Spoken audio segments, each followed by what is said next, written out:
சென்னை கோயம்பேடு பேருந்து நிலையத்தின் அருகே உள்ள தங்களுடைய பணிமனைகளில் பயணிகளை ஆம்னி பேருந்துகள் ஏற்றி இறக்கிக் கொள்ளலாம் என்று சென்னை உயர்நீதிமன்ற இடைக்கால உத்தரவு பிறப்பித்துள்ளது.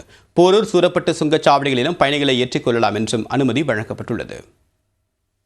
சென்னையில் போக்குவரத்து நெரிசலை கட்டுப்படுத்தும் வகையில் வண்டலூரை அடுத்த கிளாம்பாக்கத்தில் கட்டி முடிக்கப்பட்ட கலைஞர் நூற்றாண்டு பேருந்து முனையத்தை கடந்த டிசம்பர் 30ஆம் தேதி முதலமைச்சர் மு.க.ஸ்டாலின் திறந்து வைத்தார். இதனையடுத்து கோயம்பேட்டிலிருந்து தென் மாவட்டங்களுக்கு இயக்கப்பட்ட தமிழ்நாடு அரசு போக்குவரத்து கழக பேருந்துகள், மாநில விரைவு போக்குவரத்து கழக பேருந்துகள் ஆகியவை கிளாம்பாக்கத்தில் இருந்து இயக்கப்படுகின்றன. ஆனால் வசதி குறைபாடு மற்றும் ஏற்கனவே செய்யப்பட்ட முன்பதிவு ஆகியவற்றை காரணம் காட்டி கிளாம்பாக்கத்தில் இருந்து பேருந்துகளை இயக்க ஆம்னி பேருந்து சங்கங்கள் எதிர்ப்பு தெரிவித்தன. இந்த நிலையில் சென்னையில் இருந்து தென் மாவட்டங்களுக்கு செல்லும் அனைத்து தனியார் பேருந்துகளும் கடந்த மாதம் 24ஆம் தேதி முதல் கிளாம்பாக்கத்தில் இருந்து இயக்க தமிழ்நாடு அரசு உத்தரவிட்டது.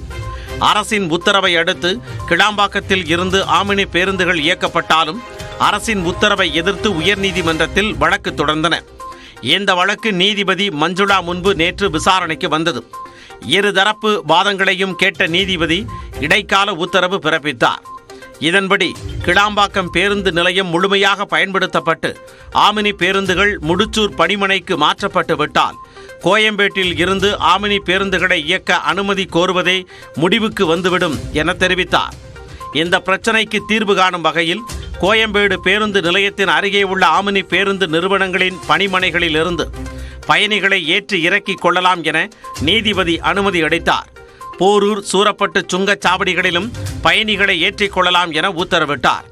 அதே நேரத்தில் தென் மாவட்டங்களுக்கு செல்லும் ஆம்னி பேருந்துகள் கிளாம்பாக்கம் பேருந்து முனையத்தில் பயணிகளை ஏற்றி இறக்காமல் செல்லக்கூடாது என்றும் உத்தரவில் குறிப்பிட்டுள்ளார்.